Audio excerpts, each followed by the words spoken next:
Jadi kalau berkaca kepada kasus Kaisang, jangan harap Bobby bisa diperiksa atau bahkan terseret dalam kasus ini. Jangan harap sama sekali. Bahkan dipanggil pun rasanya tidak mungkin.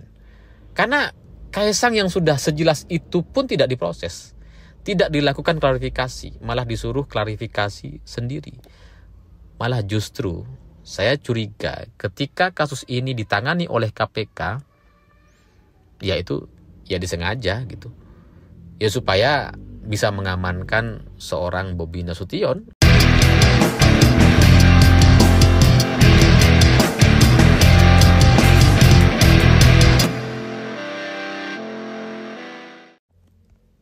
Selamat malam semuanya.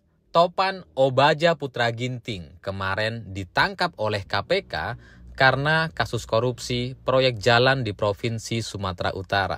Dan berita ini menjadi heboh di mana-mana, diberitakan di semua media mainstream dan bahkan menjadi pembicaraan yang sangat-sangat hangat sekali di media sosial. Itu karena Topan Obadja Putra Ginting dianggap sebagai orang dekatnya Bobi Nasution. Kedekatannya bukan sebatas karena jabatan dia sebagai Kadis PUPR dan Bobi sebagai Gubernur Sumatera Utara, tapi lebih jauh dan lebih dari itu semua, secara pribadi dan karir Topan Obadja Putra Ginting ini memang sangat-sangat melejit setelah Bobi menjadi wali kota Medan. Awalnya, sebelum Bobi menjadi wali kota, Topan ini ya cuma camat di Medan Tuntungan. Tapi setelah Bobi menjadi wali kota, Topan kemudian ditarik ke Pemkot dan pada akhirnya menjadi PLT Sekda Kota Medan. Dan bahkan setelah Bobi Nasution terpilih sebagai Gubernur Sumatera Utara, Topan itu juga ditarik atau dibawa ke Pemprov dan kemudian diangkat menjadi Kadis PUPR Sumatera Utara. Jadi kedekatan pribadi dan secara karir dari Topan Obadja Putra Ginting ini sangat-sangat terpengaruh atau sangat bergantung sekali dengan telunjuk Bobi Nasution. Nampaknya Topan Obadja Putra Ginting memang adalah orang kepercayaan Bobi dan hari ini dia ditangkap oleh KPK karena kasus korupsi, karena menerima suap dari pihak swasta terkait proyek jalan senilai total 231 miliar rupiah. Dan modusnya ya seperti modus kebanyakan para pejabat kita, Topan menunjuk pihak swasta sebagai penyedia proyek tanpa proses lelang. Jadi ya nggak ada perbandingan dengan perusahaan lain dan kemudian ditunjuk saja, dan efek dari atau imbalan dari penunjukan yang dilakukan oleh Topan ini, dia diproyeksikan mendapatkan fee sekitar 4-5% dari semua total proyek senilai 231 miliar rupiah atau sekitar ya 8 miliar rupiah. Dan itu adalah sebuah pekerjaan yang sangat-sangat menyenangkan sekali. Sekali tunjuk, sekali buat kebijakan, langsung dapat 8 miliar rupiah. Jadi pejabat kita itu memang seperti ATM berjalan yang bisa mendapatkan uang bahkan tanpa kerja. Bisa mendapatkan uang dari pekerjaan atau hasil keringat orang lain. Biarkan orang yang bekerja, biarlah Topan yang mendapatkan fee lebih banyak dari orang-orang yang bekerja. Karena mau kerja apa? Sekali buat kebijakan, sekali buat keputusan, langsung dapat 8 miliar rupiah. Dan mungkin karena Topan ini dianggap sebagai orang dekat Gubernur Sumatera Utara, dia jadi berani. Dia jadi ditaati, diikuti oleh jajaran Pemprov Sumatera Utara ya, karena orang dekatnya gubernur. Siapa yang berani bantah? Siapa yang berani ngelawan? Gitu. Nggak ada. Jadi wajar ini kemudian menjadi heboh di media sosial, diberitakan di mana-mana karena tiba-tiba muncul satu pertanyaan. Kalau dia adalah orang dekatnya Bobi Nasution, apakah selanjutnya Bobi juga akan diperiksa? Apakah Bobi terlibat dalam kasus korupsi ini? Apakah jangan-jangan proyek atau fee yang didapatkan oleh Topan itu juga ada setorannya kepada Bobi Nasution? Ada setorannya kepada orang yang sudah mengangkatnya dari camat menjadi PLT Sekda dan sekarang menjadi Kadis PUPR Pemprov Sumatera Utara. Dan pertanyaan-pertanyaan liar di luar sana itu menunjukkan bahwa orang-orang sangat curiga bahwa aksi korupsi yang seperti ini tidak mungkin dilakukan sendirian dan tanpa sepengetahuan pimpinannya. Tapi kalau pertanyaan itu ditanyakan kepada saya, apakah Bobby bisa diperiksa? Ya kalau ditanya kepada KPK, ya bisa saja.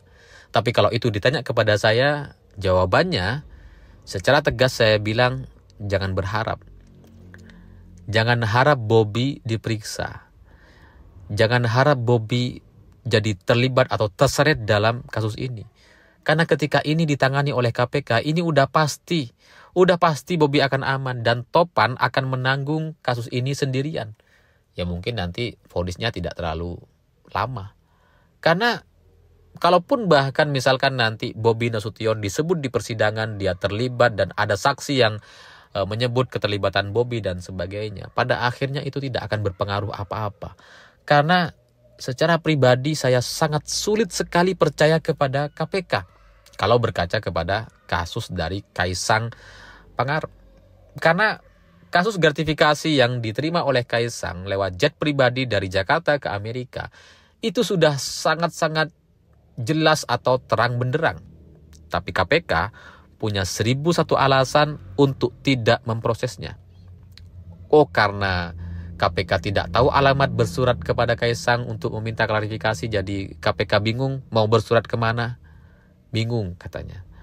Tapi setelah ketahuan Kaisang kemudian tiba di Indonesia, KPK juga tidak jadi memanggil Kaisang karena Kaisang kemudian diminta untuk melakukan klarifikasi mandiri. Tidak perlu KPK, klarifikasi mandiri. Jadi ada 1001 alasan bagi KPK untuk tidak memproses Kaisang meskipun alasan atau bukti-bukti keterlibatan atau gratifikasi jet pribadi dari Jakarta ke Amerika sudah sangat-sangat jelas sekali.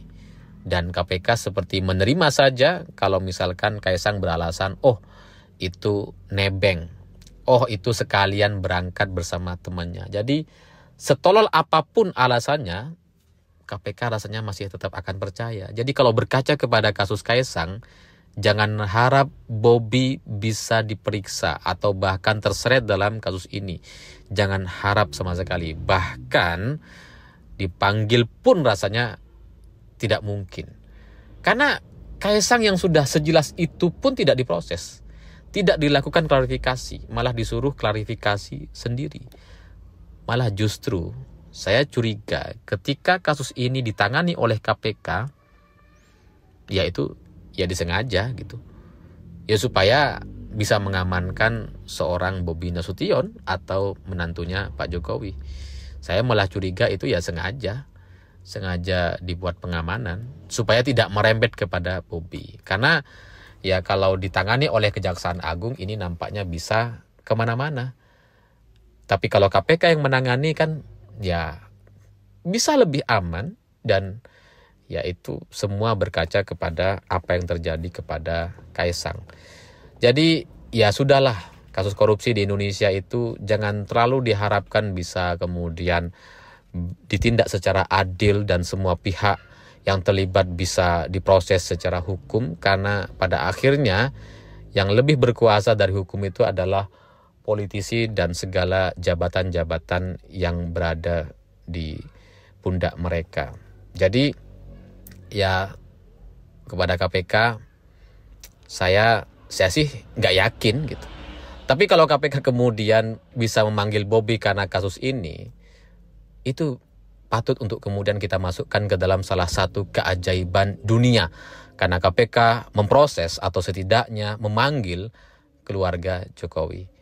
Jadi ya saya pesimis, saya tidak percaya kepada KPK kalau berkaca kepada apa yang pernah terjadi kepada Kaisang. Karena pada akhirnya memang para pimpinan KPK dipilih oleh Pak Jokowi ketika menjadi presiden. Dan sebelum paket pimpinan itu diubah, maka jangan harap ada kasus yang melibatkan keluarga Jokowi lewat KPK. Kalau kita mau berharap ada kasus korupsi yang dilakukan oleh keluarga Jokowi, berharaplah itu agar diproses oleh Kejaksaan Agung. Mungkin itu bisa menyelesaikan, mungkin itu akan menyeret nama-nama atau keluarga Jokowi. Tapi kalau KPK, ya kita harus curigai bahwa ini bagian dari pengamanan atau pelindungan saja. Atau membatasi supaya kasus ini tidak merembet kemana-mana dan stop atau selesai hanya sampai Topan saja. Dan Bobi ya tidak terlibat. Sedekat apapun, kalaupun misalkan terlibat, ada saksi, ada bukti sekalipun, ya itu masih tetap diragukan bisa diproses. Saya pikir itu. Terima kasih sudah menonton. Begitulah kura-kura.